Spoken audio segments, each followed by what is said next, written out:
चलिए सभी लोग को गुड इवनिंग, फिर से राम राम सभी लोगों को। तो ये आज का पहला क्वेश्चन है। देखो यूं तो अगर देखा जाए तो क्वेश्चंस में कोई दम है नहीं, और ये क्वेश्चंस बड़ा ही आसान होता है, इसको बस सिस्टमैटिक ढंग से सजाना है।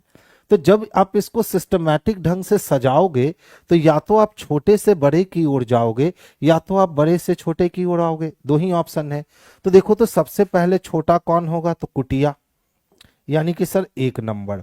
अगर हम कुटिया से बड़ा बात करें तो कौन होगा, तो घर, यानी सर 2 नंबर।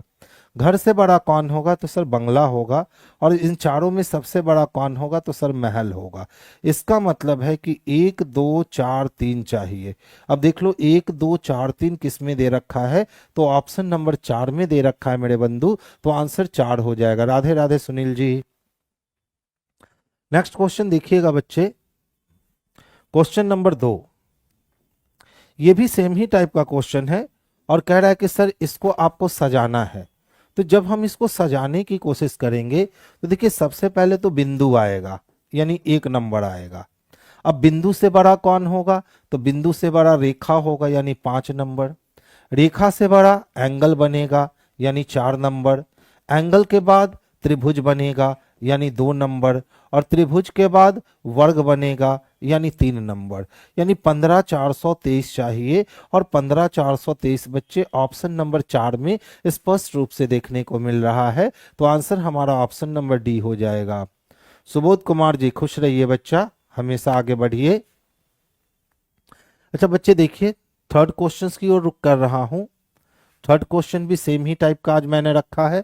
तो आज जो भी क्वेश्चन आएंगे ना, लगातार 3 4 क्वेश्चन एक ही टाइप के आते रहेंगे। जब जैसे देखो इसमें क्या होगा, तो सबसे पहले मैं बीज को लूंगा, ठीक है।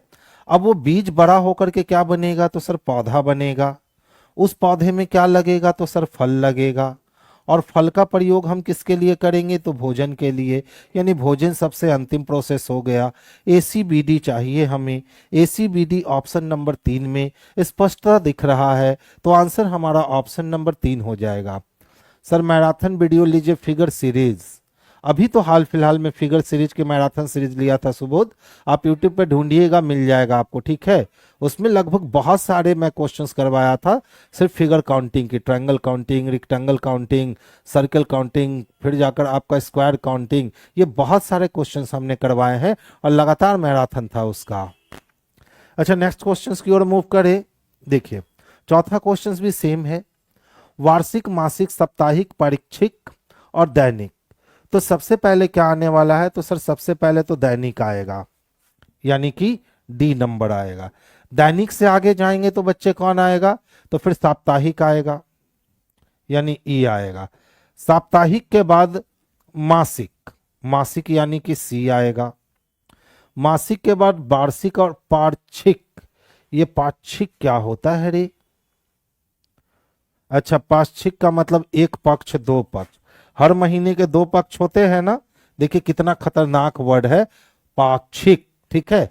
एक महीने में 2 पक्ष होते हैं, एक कृष्ण पक्ष होते हैं और एक शुक्ल पक्ष होते हैं। तो वही बोला कि सर पहले दिन, दिन से सप्ताह, 2 सप्ताह मिलकर पाक्षिक बनेगा, उसके बाद 2 पाक्षिक मिलकर के मासिक बन जाएंगे। तो पहले बी आ जाएगा और बी के बाद सी आ जाएगा और लास्ट में वार्षिक यानी ए आ जाएगा। हमें ऐसा ऑप्शन ढूंढना है जिसमें DEBCA हो, कहीं है क्या, ऑप्शन नंबर 2 में है। तो आंसर बच्चे ऑप्शन नंबर 2 जो है इसके लिए बेस्ट और सबसे सुटेबल आंसर होगा। यहां से टाइप चेंज हो गया। मैं चाहूंगा आप 30 सेकंड का समय स्लॉट लो, लेकिन इस क्वेश्चंस को जो है ना वो सॉल्व करके दिखाओ, क्योंकि ये अच्छी वाली क्वेश्चंस होती है और मुझे पता है इस टाइप के क्वेश्चंस को आप धुआं धुआं कर देते हो, क्योंकि मैथमेटिकल रीजनिंग पे आप लोग का कमांड बड़ा ही अच्छा वाला है। तो इस क्वेश्चंस को जल्दी से सॉल्व करके दिखाओ। 30 सेकंड में दे रहा हूं, कैसे सॉल्व करोगे। आंसर सुबोध ने कहा सर 22, कुमारी संध्या ने बी। अच्छा 4 के लिए 5 नंबर का आंसर दोगे बच्चे, 5 नंबर का आंसर दोगे। देखिए इस क्वेश्चंस का लॉजिक मुझे बहुत पसंद आया, ठीक है। और चूंकि ये आपके एग्जामिनेशन में पूछे गए हैं, SSC CPO सब इंस्पेक्टर में पूछा गया एक क्वेश्चन है, ठीक है। और काफी बेहतरीन और अच्छा क्वेश्चन है। आमतौर पर क्या होता है ना कि ये 18 प्राप्त करने के लिए इन सारे का यूज होता है, लेकिन इस वाले क्वेश्चन में ऐसी बात नहीं है। ध्यान से देखोगे, अगर हम 18 और 3 को जोड़ देना एक साथ तो मुझे 21 मिल जाएगा। इसी तरह से 23 और 4 को एक साथ अगर हम जोड़ देना तो 27 मिल जाएगा। अब बोलोगे सर नीचे का लॉजिक क्या है, तो देख लो, नीचे का लॉजिक है 7 5 कितने हो गए 12, 9 6 कितने हो गए तो 15, और 11 6 कितने हो गए तो 17। यानी कि क्वेश्चन में नीचे के लॉजिक से कोई लेना देना नहीं है, मेनली लॉजिक किसका चल रहा है, ऊपर का। तो यहां हमको अंक क्या चाहिए, तो 33, 27 है ना, तो 27 में क्या जोड़ दे कि 33 आएगा, तो सर 6 जोड़ दोगे तो 33 आ जाएगा। 6 किस में है, तो ऑप्शन नंबर 2 में है। यानी बहुत दिन के बाद कोई ऐसा क्वेश्चन मुझे मिला जिसमें पूरे को मिलाकर के बीच वाली अंक प्राप्त नहीं करी गई है, तो ये क्वेश्चंस मुझे काफी अच्छा लगा। तो आंसर हम लोग किसको कर लेंगे, तो 6 को लगा लेंगे, यानी ऑप्शन नंबर बी को कर लेंगे, जो कि इसके लिए बेस्ट और सुटेबल आंसर है। ये आसान है, ठीक है, ध्यान दोगे। ऊपर से ऊपर देख लो, 5 को 4 से गुना किया तो 5 चको कितने हो गए बच्चे 20, और नीचे से नीचे को गुना किया तो 3 एकम कितने हो गए 3। अब दोनों अंकों को आपस में जोड़ लिया तो हमारे पास 23 मिल गए, ठीक है। इसी तरह हमने ऊपर से ऊपर को यानी 7 को 6 से गुना किया तो 7 छक 42 हो गए, और नीचे को नीचे से यानी 3 को 4 से गुना किया तो 3 चको 12 हो गया। 42 और 12 को जब आपस में जोड़ लेंगे तो ये संख्या 54 निकलेगी। अगर सेम प्रोसेस हम अप्लाई करते हैं तो ऊपर को ऊपर से मल्टीप्लाई करेंगे तो 11 दूना बच्चे 22 हो गया। अब कहता है कि सर नीचे को यानी वाट को 9 से मल्टीप्लाई करो और इसका जो प्रोडक्ट आएगा ना ये 40 आना चाहिए। तो ध्यान से देखो, अगर हम लोग 40 में से 22 की कमी करते हैं तो कितने चाहिए, तो 18 चाहिए, ठीक है। कितने चाहिए, 18 चाहिए। अब यहाँ पे प्लस होने के बाद 40 आया था, यानी यहाँ पे 18 चाहिए तभी ये 40 होगा। 9 दे चुका है तो वाट के जगह पे क्या रख दे, तो वाट के जगह पे अगर हम 2 को रख देते हैं तो 9 दूना 18 हो जाएगा, और 2 हमारा किस में है, तो ऑप्शन नंबर सी में दे रखा है। तो आंसर बच्चे हम लोग ऑप्शन नंबर सी को करेंगे, जो बेस्ट और सुटेबल आंसर होगा। इस साल की सर्दी जो है ना बड़ा अजीब हो गई है, एक दिन सर्दी रहती है दूसरे दिन गुम हो जाती है। चलो देखो ये भी अच्छा वाला क्वेश्चन है, ठीक है। देखो इसमें क्या किया ना, क्रॉस से क्रॉस खेल गया, 5 को 6 से गुना कर दिया, 5 छक 30 हो गए, और 3 को 3 से गुना कर दिया तो 3 तिहाई 9 हो गए, और दोनों को आपस में ऐड कर दिया तो ये 39 वैल्यू लिया। सेम प्रोसेस अप्लाई करें तो 7 को 5 से गुना किया तो 7 पचे 35 हो गए, और फिर 4 को 4 से गुना किया तो 4 चको 16 हो गए। 6 5 11, 3 1 4 1 5, यानी ये वैल्यू 51 आया। तो इसी तरह क्या करेंगे हम लोग, 5 को 5 से मल्टीप्लाई करेंगे तो 5 5 जा 25 मिल गए, और फिर 3 को 4 से मल्टीप्लाई करेंगे जो 4 तिहाई 12 मिल गए, यानी कि 5 2 7 और 2 1 3, 37 मुझे चाहिए।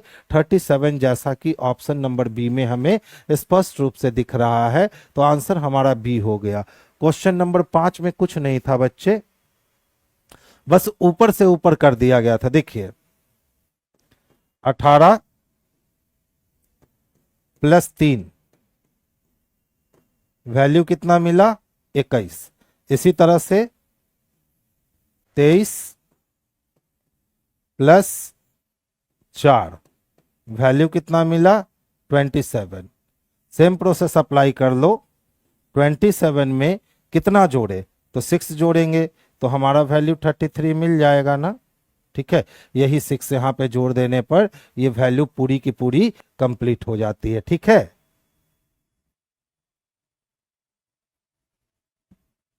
आसान सा क्वेश्चन है, कुछ भी दम नहीं है क्वेश्चन में। देख लो, अगर मैं 64 में से, ठीक है, 22 को माइनस कर लेता हूं तो 4 में से 2 गए 2 और 6 में से 2 गए 4, यानी मुझे 42 प्राप्त हो जाएंगे। इसी तरह अगर मैं 79 में से 27 को माइनस करता हूं 52 प्राप्त हो जाएंगे। सेम प्रोसेस क्या करने हैं, तो 91 में से 18 को माइनस करने हैं, यहाँ 3 और यहाँ 7, यानी टोटल 73 चाहिए। अब 73 देख लो भैया किस में है, तो ऑप्शन नंबर 3 में है, तो इसका आंसर हमारा ऑप्शन नंबर 3 हो जाएगा। यहां से क्वेश्चंस का पैटर्न चेंज हो गया, ठीक है। आइए ध्यान दीजिए, 5 लोग आपकी ओर मुख करके एक पंक्ति में बैठे हैं, तो जब मेरी ओर मुख करके बैठे हैं और 5 ही लोग बैठे हैं, तो जिधर मेरा राइट है उधर उनका राइट होगा, और जिधर मेरा लेफ्ट है उधर उनका लेफ्ट होगा। अब जो कहा गया है कर दो। y x के बाईं ओर है, तो कोई y है जो x के बाईं ओर है।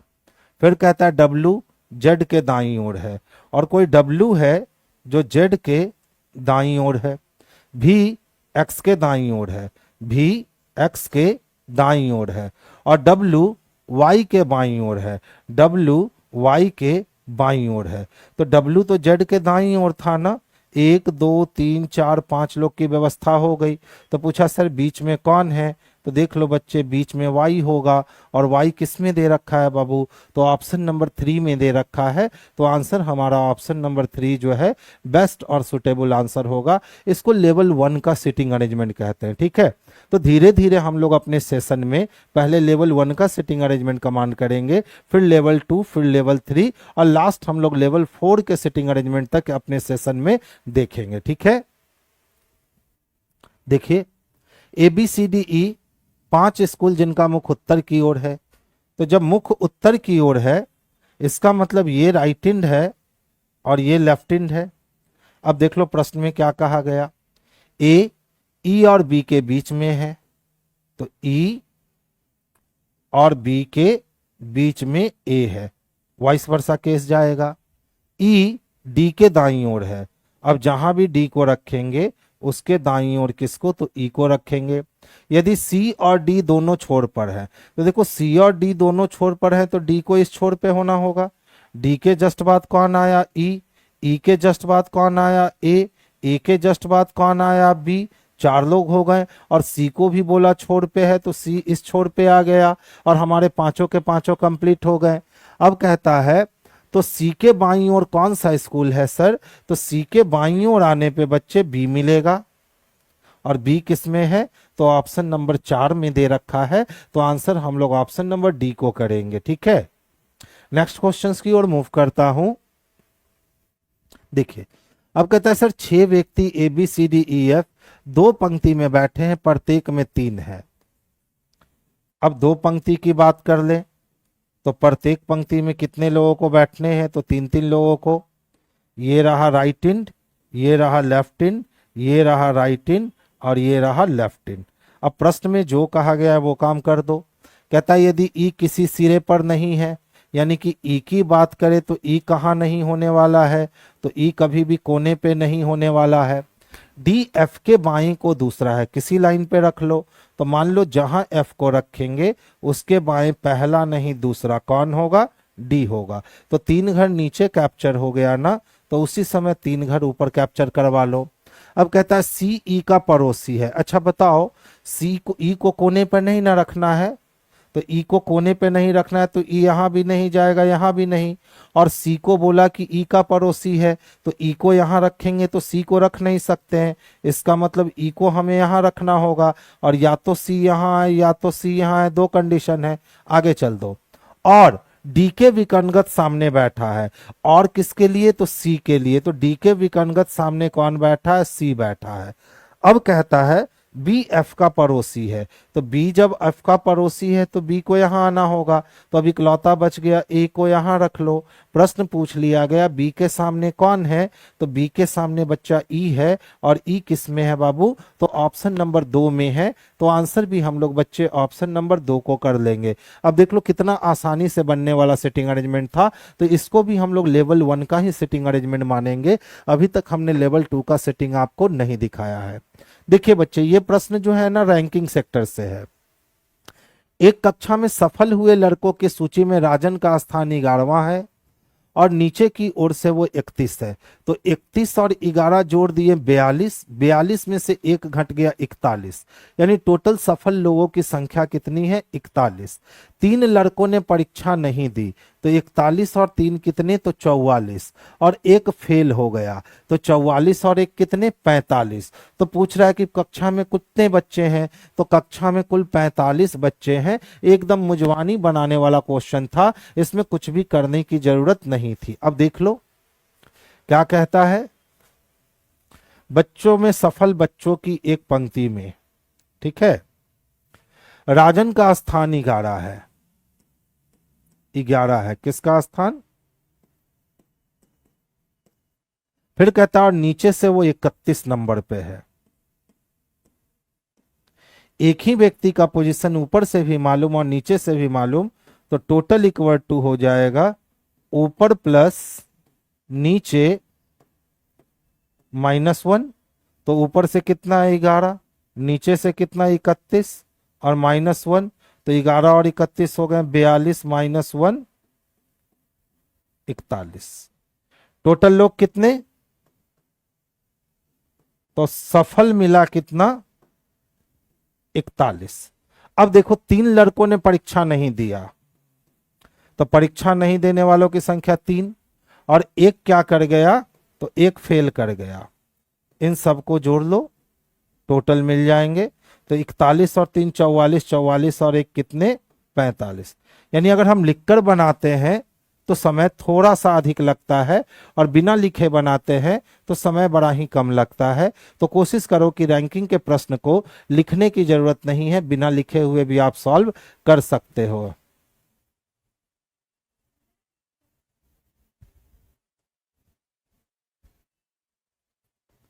बाबू देखिए ये वाली क्वेश्चन जो है ना, ये हम खुद अरेंज करते हैं, ये क्वेश्चन हम खुद सेट करते हैं, और जो आप लोग टेस्ट देते हो ना, उस क्वेश्चंस में मेरी कोई भूमिका नहीं होती है, वो यहाँ की कंटेंट टीम सेट करती है, ठीक है।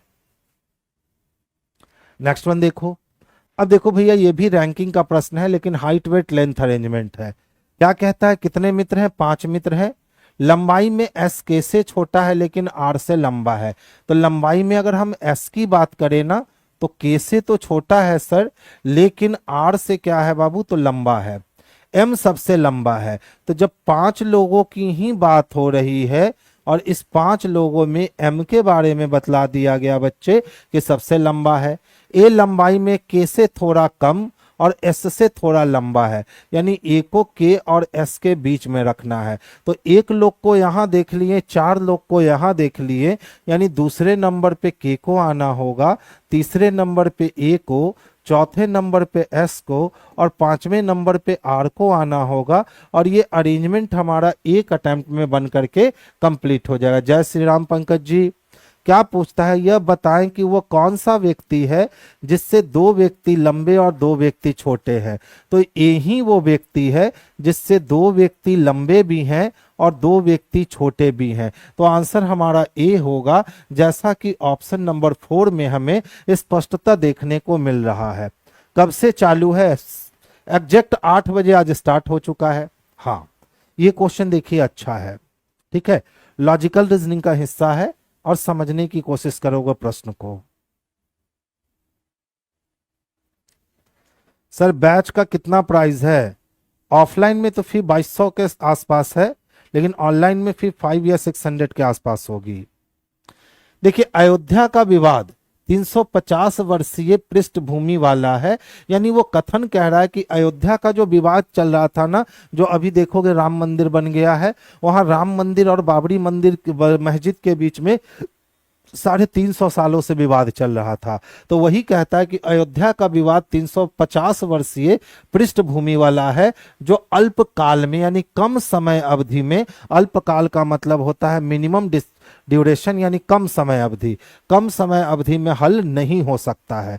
अब बोला सर हमने स्टेटमेंट तो आपको बतला दिया कि अयोध्या में जो विवाद चल रहा है वो 350 साल पुराना विवाद है, और इसका जो है ना अल्पकाल में हल नहीं हो सकता। तो बताइए अयोध्या के विषय में पूर्वानुमान क्या कहता है। अयोध्या के विषय में कुछ समस्याएं हैं, ठीक है, तो ये पूर्वानुमान कहाँ है भैया, ये तो निष्कर्ष हो गया। समस्या के हल में लंबा समय लगेगा। ठीक है, तो ये भी तो निष्कर्ष निकल गया ना, ये अनुमान कहाँ निकाल सके, क्योंकि यह बोल ही चुका है कि अल्पकाल में हल नहीं हो सकता है, यानी कम समय में इसको सॉर्ट आउट नहीं कर सकते, यानी ये काफी लंबे समय में सॉर्ट आउट होगा। तो फिर हम ये अज्यूम करेंगे नहीं, ये कंक्लूजन निकल गया। तो ना तो एक सही है ना तो दो सही है, यानी हम लोग ऑप्शन नंबर डी का चयन करेंगे। किसका? ऑप्शन नंबर डी का। लेकिन अगर यहां हम पूर्वानुमान ना लिखकर, अगर यहां हम क्या लिख देते बच्चे, निष्कर्ष लिख देते ना, तब एक भी सही हो जाता और दो भी सही हो जाता। यही लॉजिकल रीजनिंग की खूबसूरती है। ठीक है, इसी को लॉजिकल रीजनिंग की खूबसूरती कहते हैं। अभी देख लो, दोनों पूर्वानुमान में क्या है, गलत है, लेकिन अगर यही निष्कर्ष होता ना तो एक भी सही हो जाता और हमारा दो भी सही हो जाता। तो जिन बच्चों को पूर्वानुमान में, निष्कर्ष में, आर्ग्यूमेंट में नहीं फर्क पता चलता है, वो बच्चे अक्सर लॉजिकल रीजनिंग गलत करके ही आते हैं। लेकिन जिन बच्चों को इनका फर्क मालूम है ना, वो लॉजिकल रीजनिंग में कभी भी गलत नहीं करेंगे। बाबू टीआरई का अलग अलग कोर्स का अलग अलग फी है बच्चे, आप ऐप पे जाओ, आपको वहां सारे बैच की जानकारी मिल जाएगी। ठीक है बच्चे, नेक्स्ट वन देखोगे, मैं जब भी परेशानी में होता हूं प्रभु का स्मरण करता हूं। तो स्टेटमेंट कहता है कि सर जब भी मैं परेशानी में होता हूं ना, तो वहां पे क्या करते हैं कि हम लोग प्रभु का स्मरण करते हैं। अब कहता है अजम्पशन लीजिए, तो अजम्पशन अपने आप में 100% कभी नहीं हो सकता है, तो प्रार्थनाएं से समस्या हल हो सकती है। ठीक है, अच्छा बताओ, प्रार्थना से समस्या हल हो सकती है, हम श्योरिटी के साथ तो नहीं कह सकते हैं ना, क्योंकि ये किसी व्यक्ति की मनसा है कि जब भी मैं परेशानी में होता हूं ना तो मैं भगवान को याद कर लेता हूं। मनुष्य का परम कर्तव्य प्रभु की प्रार्थना करना है, ये भी बात गलत है। तो ना तो एक अनुसरण करता है और ना ही दो अनुसरण करता है। अगर कंक्लूजन होता तब हमारा एक और दो गलत ही होता, और ये पूर्वधारणा में भी एक और दो गलत है। ध्यान दीजिएगा, अच्छा क्वेश्चन है। सभी कलम पेंसिल है ना, और कोई भी पेंसिल रबर नहीं। अब कहता है कोई रबर कलम नहीं, तो रबर ने मांगा 2 रुपया दहेज, मिल गया, कलम को भी मिल गया, पॉजिटिव निगेटिव निगेटिव। कोई कलम रबर नहीं, तो दोनों ने मांगा दहेज, पॉजिटिव निगेटिव निगेटिव, यानी एक और दो दोनों निकाले जा सकते हैं। यानी ऑप्शन नंबर 3 जो है ना बच्चे, यही इसके लिए सबसे परफेक्ट और सबसे बेस्ट आंसर है। अब वेन डायग्राम वाले लोग देख लो, देखो जितना भी कलम था ना हमारे पास, वो सारा का सारा कलम क्या था, तो पेंसिल था। और फिर कहता है कोई पेंसिल रबर नहीं है, तो पेंसिल की दुश्मनी किससे हो रखी है, तो रबर से हो रखी है। अगर हम थोड़ा सा कंसंट्रेशन हाई कर ले तो यहाँ पे दिखेगा कि इन दोनों के बीच में भी 100% वाली दुश्मनी है, और इन दोनों के बीच में भी 100% वाली दुश्मनी है। और जब दो बेन के बीच में 100% की दुश्मनी हो, पॉजिटिव कुछ भी बोले गलत, निगेटिव कुछ भी बोले सही, और पॉसिबिलिटी कुछ भी बोल दे गलत हो जाता है। अब कहता है कोई रबर कलम नहीं है, तो देखिए रबर की दुश्मनी पेंसिल से, और पेंसिल के अंदर कलम है, तो रबर का दुश्मन कलम हो गया, यानी ये बात बिल्कुल सही है। फिर कहता है कोई भी कलम रबर नहीं है, तो कलम है पेंसिल के अंदर, और पेंसिल का दुश्मन रबर है, तो कलम का दुश्मन भी रबर है, यानी ये भी बात सही हो गई। तो एक और दो दोनों का दोनों जो है ना, ये अनुसरण करता है। चंदन कुमार आज थोड़ा लेट हो गया, कोई नहीं बच्चे, कंटिन्यूटी रखना जो है ना वो बेहद ही जरूरी होता है। अब देखो तो क्या कहता है, सभी छात्रों को सैर सपाटा अच्छा लगता है, यानी कह रहा है कि सभी छात्रों को घूमना फिरना जो है ना वो अच्छा लगता है। फिर कहता है कुछ छात्रों को प्रयोगशाला में प्रयोग करना अच्छा लगता है, लेकिन वो कुछ छात्रों के बारे में बता रहा है कि उनको प्रयोगशाला में प्रयोग करना अच्छा लगता है। अब कहता है सर निष्कर्ष निकालो, तो जिन छात्रों को प्रयोगशाला में प्रयोग करना अच्छा लगता है उन्हें सैर सपाटा भी अच्छा लगता है। तो बताइए कुछ छात्रों को ना प्रयोगशाला में प्रयोग करना अच्छा लगता है, तो जिन छात्रों को प्रयोगशाला में, यानी सभी प्रयोगशाला में काम करने वाले छात्र को सैर सपाटा अच्छा लगता है, हम ये श्योरिटी के साथ नहीं कह सकते। दूसरा, कुछ छात्रों को प्रयोगशाला में प्रयोग करना अच्छा नहीं लगता है, किंतु सैर सपाटा अच्छा लगता है। तो देखिए यहाँ तो साफ साफ कह रखा है कि कुछ छात्रों को प्रयोगशाला में क्या करना अच्छा लगता है, तो दूसरा भी गलत हो गया। यानी ना तो एक अनुसरण करने वाला है और ना ही दो अनुसरण करने वाला है। तो आंसर हमारा 4 नंबर हो गया। ठीक है, अब देख लीजिए ध्यान से, यहाँ सभी छात्रों को सैर सपाटा अच्छा लगता है। मान लो ये जितने छात्र है ना, सबको क्या अच्छा लगता है, तो सैर सपाटा अच्छा लगता है। फिर कहता है कुछ छात्रों को प्रयोगशाला में काम करना अच्छा लगता है और कुछ छात्रों को प्रयोगशाला में काम करना अच्छा लगता है।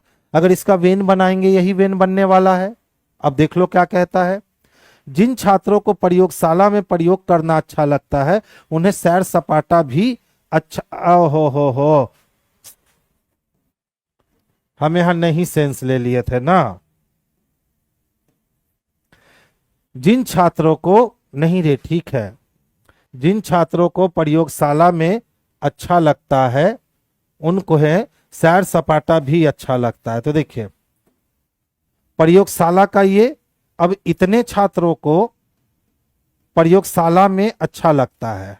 ठीक है, तो जिनको प्रयोगशाला में अच्छा लगता है उनको सैर सपाटा भी तो अच्छा लगेगा। कुछ छात्रों को प्रयोगशाला में प्रयोग करना अच्छा नहीं लगता किंतु सैर सपाटा अच्छा लगता है। तो ये तो गलत है ना। जिन छात्रों को प्रयोगशाला में प्रयोग करना पसंद है उनको सैर सपाटा भी करना पसंद है। यानी बच्चे इसका आंसर ए हो जाएगा। ये मेरा फॉल्ट था। ठीक है,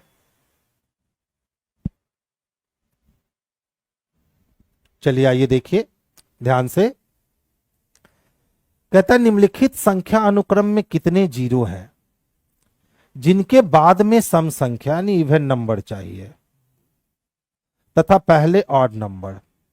अब देख लो भैया, जीरो ढूंढना तो आसान होता है, वो कोई बच्चा भी ढूंढ लेगा। तो देखो जीरो के पहले ऑड बाद में इवन है, जीरो के पहले भी ऑड बाद में भी ऑड, जीरो के पहले ऑड नहीं है, जीरो के पहले ऑड नहीं है, जीरो के पहले ऑड बाद में इवन है, जीरो के पहले ऑड नहीं है, जीरो के पहले ऑड नहीं, जीरो के पहले ऑड बाद में इवन, जीरो के पहले ऑड नहीं। कितने जगह मिला, एक, दो और एक, 3 जगह मिला। तो इस टाइप के क्वेश्चंस में ज्यादा समय खर्च करने की जरूरत नहीं है। 16 नंबर रिपीट कीजिएगा सर 50 और 100 पे। चलिए कर देता हूं। कोई रबर कलम नहीं है, रबर भी मांग लिया 100 रुपया, कलम भी मांग लिया 100 रुपया, रबर के पास भी 100, कलम के पास भी 100, पेंसिल के पास है 50 रुपया और यहाँ पेंसिल के पास है 100 रुपया। 100 50 में तैयार हो गया यानी अगुआ तैयार है। पॉजिटिव निगेटिव निगेटिव हो गया यानी नेचर भी तैयार है और दहेज क्लियर है यानी पहला सही हो गया। कोई भी कलम रबर नहीं है तो कलम ने मांगा 100 रुपया, कलम के पास 100 रुपया है, रबर ने मांगा 100 रुपया, रबर के पास 100 रुपया है। दोनों का अगुआ पेंसिल है, 50 और 100 में पेंसिल तैयार है। पॉजिटिव निगेटिव निगेटिव है, सही है। 1 और 2 दोनों सही है, क्या दिक्कत है, किसी से भी बनाइए। हाँ 1-2 से ज्यादा स्पीड बनता है, 150 के बनिस्पत 1-2 से ज्यादा स्पीड बनता है और उसकी एक्यूरेसी ज्यादा हाई हो जाती है। उसको खोजने में मुझे कई साल लग गए। निम्नलिखित संख्या अनुक्रम में ऐसे कितने 9 हैं बच्चे जिनके बाद में सम संख्या यानी इवन नंबर है तथा पहले ऑड नंबर है। सेम टाइप का क्वेश्चन है ना। अभी वहां 0 ढूंढ रहे थे, यहां 9 ढूंढेंगे। तो देखिए 9 के पहले ऑड है, खत्म। 9 के पहले ऑड लेकिन बाद में भी ऑड, खत्म। 9 के पहले ऑड बाद में इवन, 1 मिल गया। 9 के पहले ऑड बाद में इवन, 2 मिल गया। 9 के पहले ऑड नहीं, खत्म। 1 और 2 दो ही मिल सके जो कि ऑप्शन नंबर 3 में स्पष्ट रूप से देखने को मिल रहा है। तो आंसर बाबू हम लोग ऑप्शन नंबर सी को कर लेंगे। भारी तो लग नहीं रहा है ये क्वेश्चन। देखिए 1 2 4 3 9 4 16 वाट वाट। ध्यान से देखना, एक है ना, एक का स्क्वायर, दो का स्क्वायर, तीन का स्क्वायर, चार का स्क्वायर। तो भैया यहां तो पांच का स्क्वायर चाहिए, यानी 25 चाहिए। तो देखो, दो से तीन, तीन से चार, तो चार से यहां पांच चाहिए। 5 और 25 चाहिए। 5 और 25 कहीं मिला क्या? अच्छा, हम गलत जगह लिख दिए। ये दो गो चाहिए था ना, तो 25 हो गया। अब अगला क्या? तो 6 चाहिए।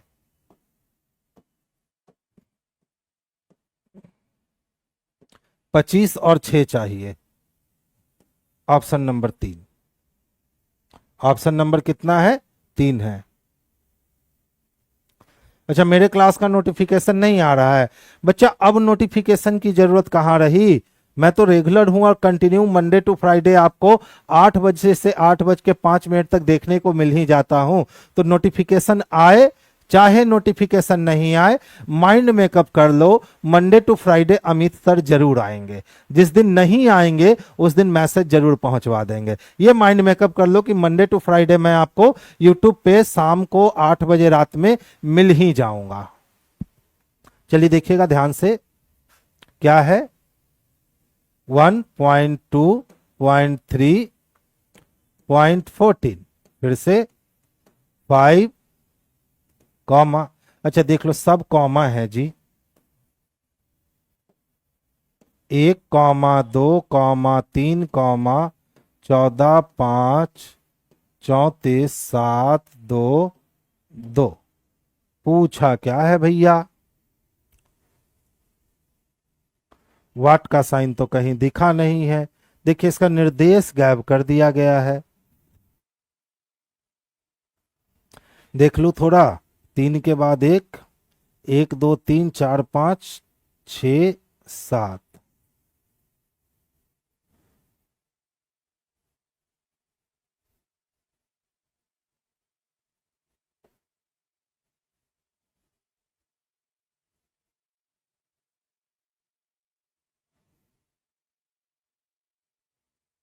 मुझे लगता है ना कि यहाँ जो दो दो लिखा गया है ना, यहाँ दो दो नहीं है, यहाँ ब्लैंक ब्लैंक है। ठीक है, यहाँ दो दो नहीं है, यहाँ ब्लैंक ब्लैंक है।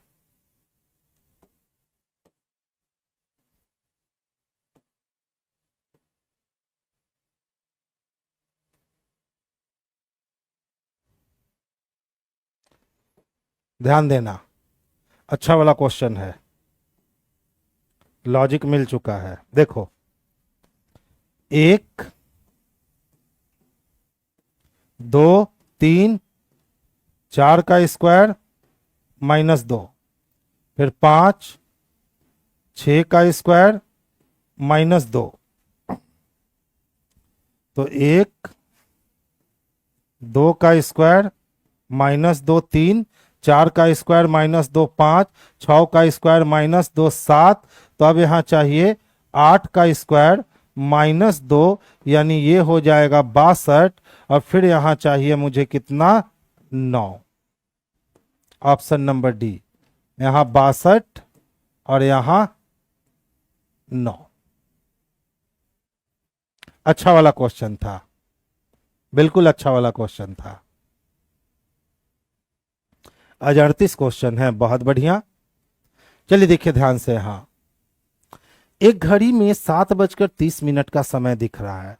यदि मिनट की सुई पश्चिम दिशा को, तो बताओ 7:30 में मिनट वाली सुई 6 पे दिखनी चाहिए और 6 पे हमारा साउथ होना चाहिए, लेकिन इसको बेस्ट दिख रहा है, यानी 90 डिग्री क्लॉकवाइज घड़ी घूम कर दिख रहा है। तो पूछता है तो घंटे की सुई किस दिशा में दिखेगी? तो देखिए, 7:30 में घंटे की सुई 7 और 8 के बीच में होगी, यानी रियल में ये साउथ वेस्ट में दिखनी चाहिए। लेकिन चूंकि 90 डिग्री क्लॉकवाइज घूम के दिखना है, तो ये नॉर्थ वेस्ट में दिखने लगेगा। तो देख लो भैया, नॉर्थ वेस्ट कहाँ है? तो ऑप्शन नंबर 3 में है। आप चाहो तो इसको इस तरह से भी बना सकते हो। आपके पास एक घड़ी था जिसमें 12, 6, 3, 9, 10, 11, 1, 2, 4, 5, 7 और 8 अंकित थे।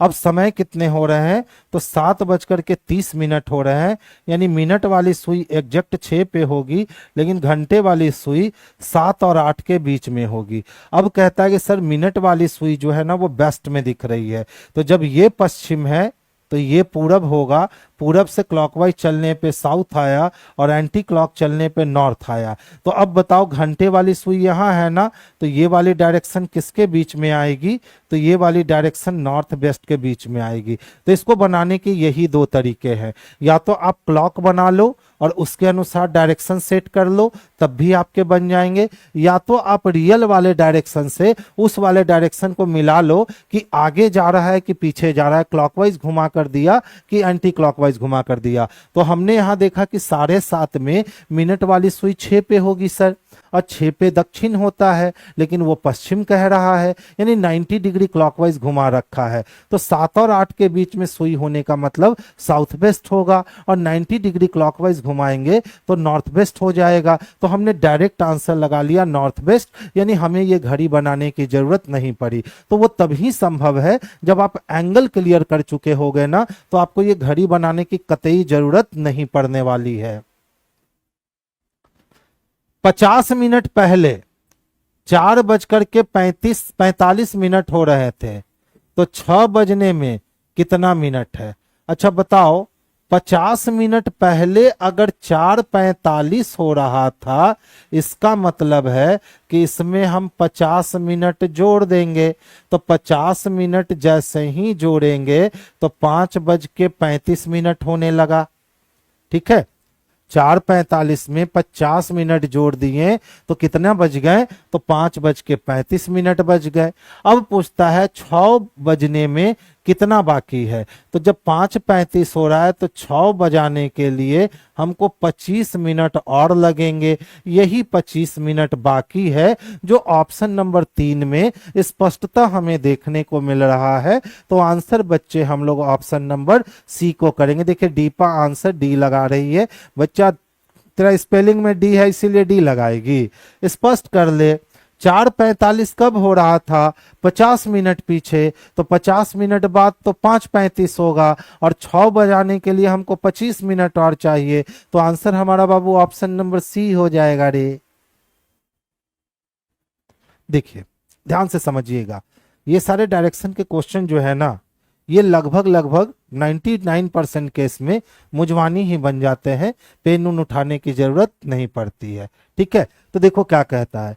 एक दिन सुबह रीता ने सूर्य की ओर चलना प्रारंभ किया, यानी पूरब की ओर गई। अब क्या पूछ रहा है, उसका मुख अब किस दिशा में है, यानी अंतिम दिशा निकालना है। तो देखिए ध्यान से, पूरब की ओर चलते चलते, सूर्य की ओर चलना यानी पूरब की ओर चलना, चलते चलते कुछ देर के बाद वो अपने बाईं ओर मुड़ी, और फिर एक बार बाईं ओर मुड़ी, और कुछ देर चलने के पश्चात फिर वो दाईं ओर मुड़ी। तो एक दायां से एक बायां कट गया, एक बायां बच गया। तो कहां से बायां, तो पूरब से बायां। तो पूरब से बायां जाएंगे तो ऊपर जाएंगे, यानी उत्तर दिशा में जाएंगे। तो इसका आंसर हमारा नॉर्थ हो गया। इसका आंसर क्या हो गया बच्चे, तो नॉर्थ हो गया। तो देखिए ये बनता कैसे है, जब भी पूछे ना कि अब उसका मुख किस दिशा में है, तो देखो मैं करता क्या हूं। सुबह सूर्य की ओर चलने का मतलब वो पूरब में चली, ठीक है। कुछ दूर चलने के बाद वो अपने लेफ्ट में मुड़ी, ठीक है। फिर कुछ दूरी तय करके फिर से वो अपने लेफ्ट में मुड़ी, और फिर कुछ दूर चलने के पश्चात वो अपने राइट में मुड़ी। तो एक्चुअल में वो कहां जा रही है, तो एक्चुअल में वो नॉर्थ जा रही है। आप इतना लाइन खींचते हो, मैं ये नहीं करता। मैं कहता हूं कि सुबह में वो सूरज की ओर चली यानी पूरब में चली, एक बार लेफ्ट मुड़ी, दूसरी बार लेफ्ट मुड़ी, फिर राइट मुड़ी। हमेशा एक लेफ्ट एक राइट काटोगे ना तो सेम डायरेक्शन में आ जाओगे, लेफ्ट राइट हमेशा कट जाता है। तो अब कहाँ मुड़ना है मुझे, तो सर ईस्ट से लेफ्ट मुड़ना है। पूरब जाते समय दायां मुड़ेंगे तो नीचे, और बायां मुड़ेंगे तो ऊपर। और ऊपर कौन सा दिशा मिल जाएगा, तो ऊपर नॉर्थ दिशा मिल जाएगा। अगर इस वाले पे कमांड हो जाती है जिस दिन, उस दिन हम लोग वहीं से वहीं काट करके क्वेश्चंस को बना सकते हैं। बिल्कुल इस टाइप के क्वेश्चन में जब अंतिम दिशा पूछी जाए, कोई भी मेहनत नहीं करना होता है मेरे बंधु, डायरेक्ट वहीं से वहीं बन जाता है। आगे चले, कोई नहीं बच्चा, मिस्टेक सबसे होती है, कभी कभी हमसे भी मिस्टेक होती है, ये कोई बड़ी बात नहीं है, ठीक है। अब देखो क्या पूछ रहा है, वह आरंभिक बिंदु से किस दिशा में है। तो जब भी आरंभिक बिंदु से दिशा चाहिए ना, इसका मतलब दूरी हमको चाहिए ही चाहिए, ठीक है। अब ध्यान से देखिएगा, अरुण ने बिंदु ए से चलना शुरू किया और सबसे पहले पूरब में कितना, तो 10 किलोमीटर, फिर वो उत्तर की ओर घूमा और 3 किलोमीटर, फिर वो पश्चिम की ओर घूमा और 12 किलोमीटर। तो 10 किलोमीटर पूरब से 10 किलोमीटर पश्चिम कटा और 2 किलोमीटर पश्चिम बच गया। डी तक चला, फिर वो दक्षिण की ओर बिंदु ई तक 3। तो देखिए उत्तर 3 से दक्षिण 3 कट गया और बच गया सिर्फ कितना, 2 किलोमीटर। क्या बच गया भैया, तो 2 किलोमीटर बच गया। ये 2 किलोमीटर किसके दिशा में बचा है, तो सर पश्चिम के दिशा में बचा है। तो वो अभी आरंभिक बिंदु से कहां है, तो पश्चिम में है। आरंभिक बिंदु से कहां है, तो पश्चिम में है। इतना काम जिस दिन कर दिए ना डायरेक्शन में, खतरनाक, समझ लेना कि उस दिन भैया डायरेक्शन का क्वेश्चन धुआं धुआं उड़ गया। लेकिन ये कब कर सकते हो ऐसा, इसके पहले वाले समस्या को देखना होगा। देखो, अरुण ने बिंदु ए से चलना शुरू किया और पूरब में यानी ईस्ट में कितना मूव किया, तो 10 किलोमीटर, और बिंदु बी पे पहुंच गया। फिर वो उत्तर की ओर घूमता है और उत्तर की ओर घूम के 3 किलोमीटर चलता है, बिंदु सी पर पहुंचा। फिर वो पश्चिम की ओर घूमा यानी वेस्ट में कितना, तो 12 किलोमीटर चलता है, और फिर वो दक्षिण की ओर मुड़ा और बिंदु ई तक जाने के लिए कितना, तो 3 किलोमीटर चला। अपोजिट डायरेक्शन हमेशा कट जाता है, तो ध्यान से देखो, उत्तर दक्षिण 3-3 कट गया, पूरब में 10 है और पश्चिम में 12 है। तो पूरब के 10 ने पश्चिम के 10 को काट दिया और पश्चिम में 2 बच गया। तो पूछा गया है वो आरंभिक बिंदु से किस दिशा में है, तो जो बच गया है वही आरंभिक बिंदु से दिशा है, तो पश्चिम दिशा हो गई। इसकी आदत जिस दिन पड़ जाएगी, जिस दिन इसकी आदत पड़ जाएगी ना, उस दिन आप ये वाली जो काम है वहीं से वहीं करके देख सकते हो और कभी भी गलती आपसे नहीं होगा, ठीक है।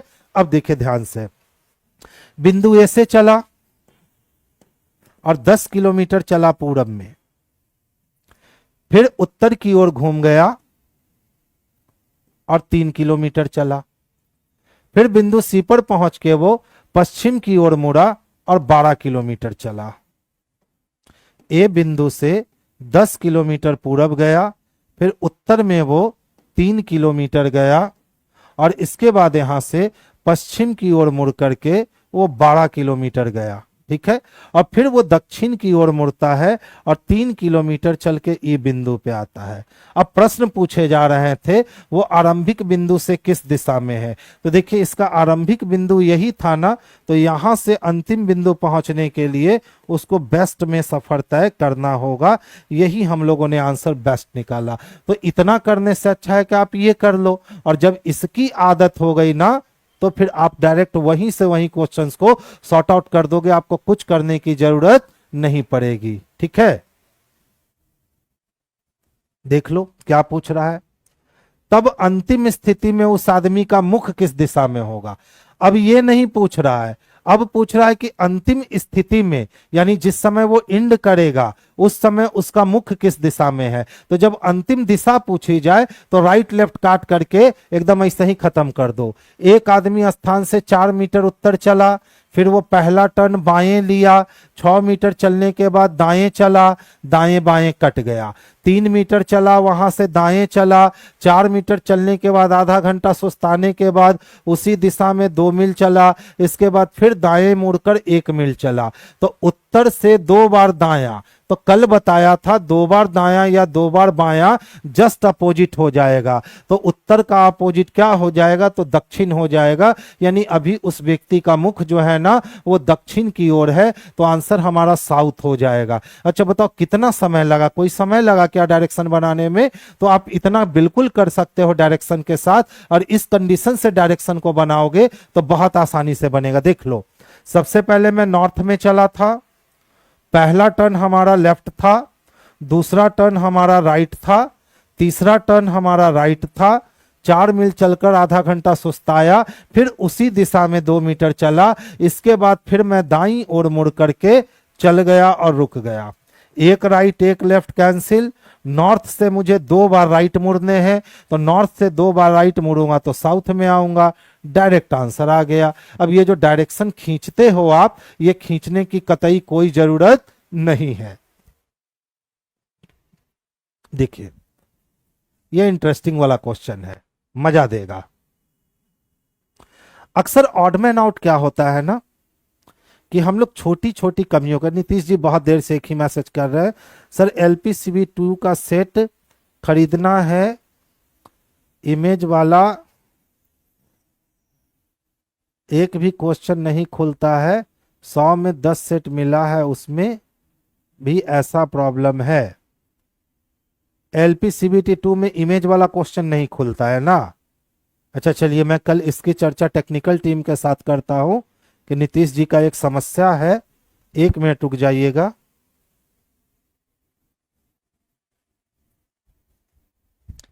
कोई इशू नहीं रहेगी, मेरे तक बात आ गई ना, अब मैं इस इशू को रिजॉल्व करवा लूंगा।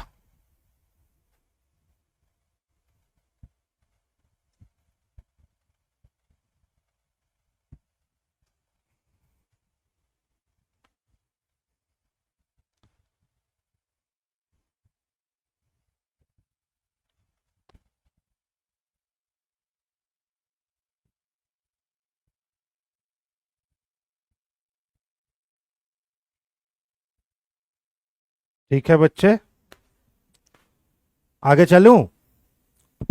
चलिए देखिए, बतख, चिड़िया जिसको गौरैया कहते हैं, कबूतर और मुर्गा, इसमें अलग कौन है? जल्दी से बताइएगा।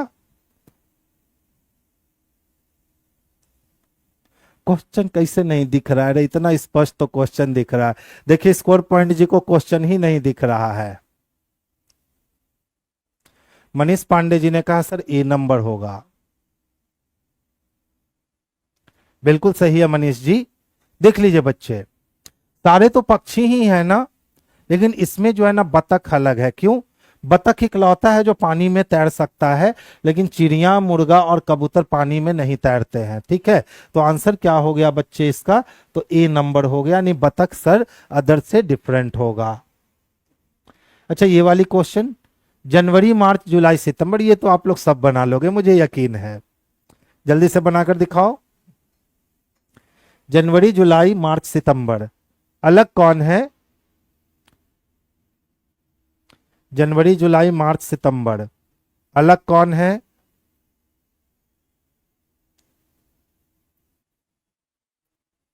लेंस लगाएं। अरे इतना अच्छा आंख है तो काहे ला लेंस लगाएं रे पागल। कौन अलग है? डी अलग है, सितंबर। बहुत बढ़िया। क्यों डी अलग है?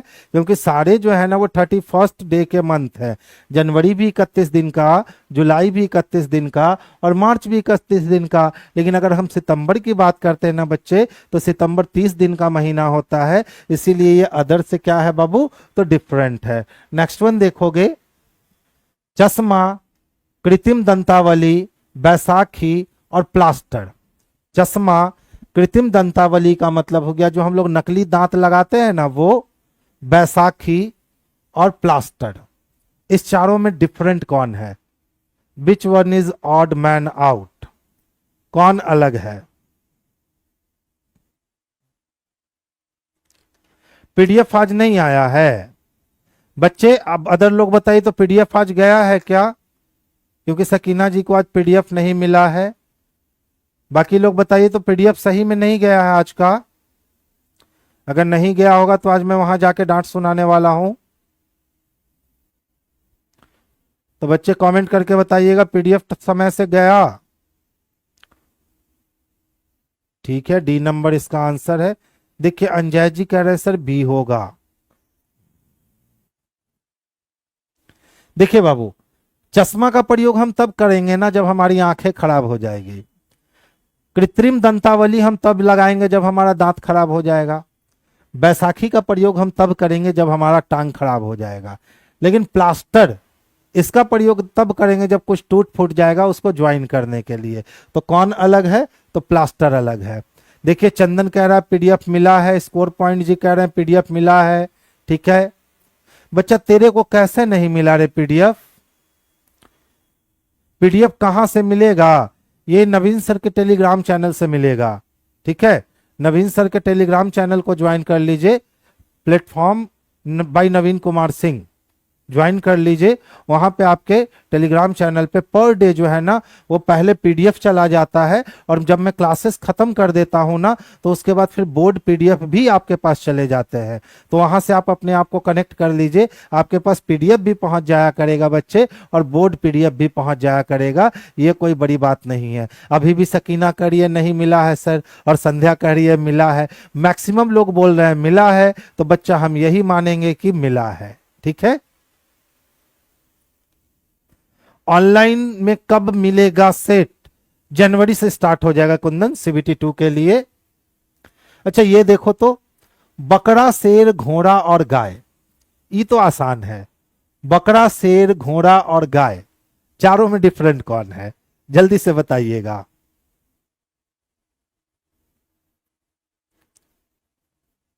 जल्दी से जवाब दीजिएगा। श्रवण भी कह रहे हैं मिला है सर।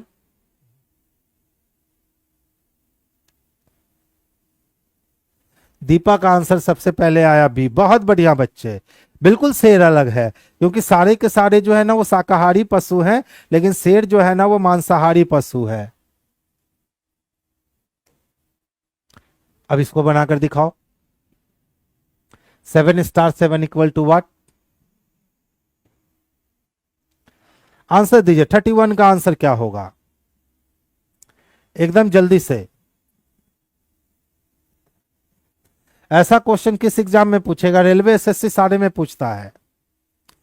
मैं हमेशा वही क्वेश्चन सेट करता हूं जो कॉमन एग्जामिनेशन में बार बार पूछे जाते हैं। ममता ने कहा बी होगा सर, यानी 21 होगा। ओम प्रकाश जी ने भी कहा सर बी होगा। अच्छा सब 30 का आंसर दे रहे हैं, 31 का आंसर चाहिए बच्चे। पंकज का आंसर 21 आया। राज यादव जी का भी 21 है, श्रवण का भी 21 है, मनीष का 21 है। बोले ना मैथमेटिकल रीजनिंग आप लोग छोड़ते ही नहीं हो, किसी भी सूरत हाल में उसको बना ही कर दम लेते हो।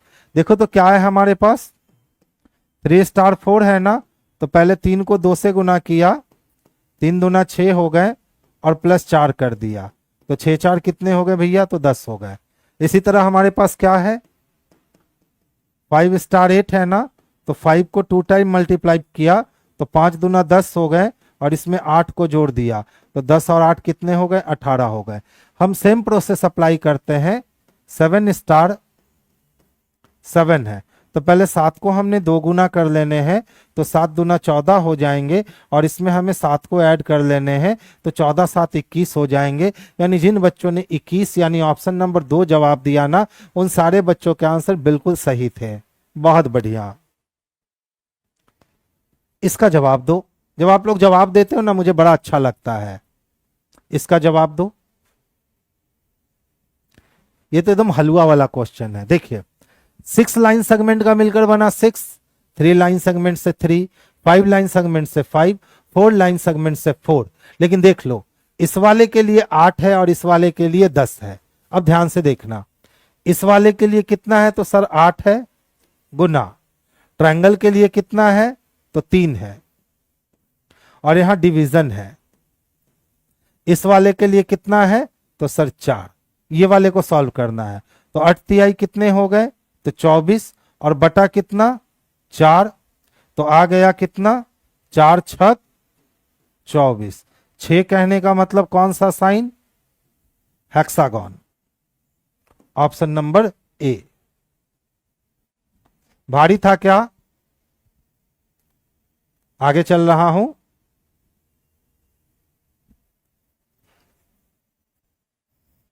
देखो आसान सा क्वेश्चन है। 5 है ना बच्चे, तो कुछ नहीं किया, 1 आगे बढ़ गया, 6 हो गए, इसका स्क्वायर चढ़ा दिया, तो 36 हो गए। इसी तरह 7 है ना, तो 7 से 1 आगे बढ़ जाएगा, 8 हो जाएगा, और 8 का स्क्वायर चढ़ा देगा, तो 8 8 64 हो जाएगा। ऑप्शन नंबर 3 में दे रखा है। नेक्स्ट वन देखेंगे, ध्यान से देखो। 5 का स्क्वायर -1 कर दें तो 24 आएगा प्रोपोर्शन। 4 का स्क्वायर -1 कर दें तो 15 आएगा। अब इसी तरह से अगर हम बात करें तो 8 का स्क्वायर -1 कर दें तो 63 आएगा। तो अब रेशियो के बाद क्या करना है, तो 7 का स्क्वायर -1 करना है, यानी 48 आने चाहिए।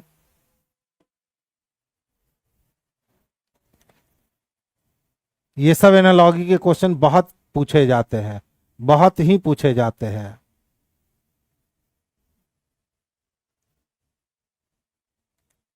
आंसर देकर बताओ।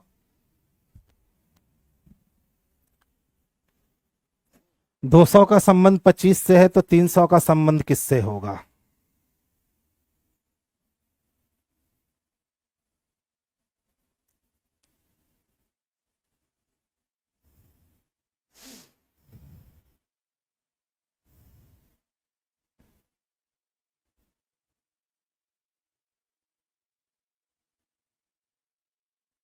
आंसर दोगे। 200 का संबंध 25 से है तो 300 का संबंध किससे होगा? बी आ गया 37.50। चलिए बहुत बढ़िया। देखिए तो अगर 200 का संबंध 25 से है तो 100 का संबंध 12.5 से होगा, इसलिए 300 का संबंध बराबर 200 का संबंध प्लस 100 का संबंध। तो 200 का संबंध 25 और 100 का संबंध 12.5, यानी ये टोटल हो गया 37.5।